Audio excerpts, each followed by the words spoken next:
খাবি না?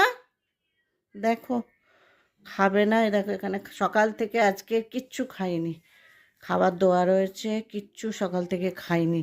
আর খাবে না বলে কোথায় উঠে বসে আছে, দেখো কিরম বদমাশ। এই, খাবি কখন? সকাল থেকে না খেয়ে দেখো কোথায়, সোফার উপরে নিচে বিছনা করি ওইটার ওখানে রেখেছি, তার উপরে কেমন বসে আছে দেখো উঠে। একটা কিচ্ছু ওর পেটে নেই আজকে, সকাল থেকে না খেয়ে আছে। আর ওদিকে দেখছে রিম্পা আসছে কিনা, খাওয়াবে জোর করে। দেখেছো কিরকম বদমাইশ, দেখো কোথায় উঠে বসে আছে। দেখো, যে সকাল থেকে খাইনি ওকে দেখে মনে হচ্ছে? একটুও মনে হচ্ছে না। দেখো তোমরা খাবে না? এই যে, তুমি খাবে না? হ্যাঁ, এ নাও। দেখো মুখ ঘুরিয়ে নিচ্ছে, দেখেছো?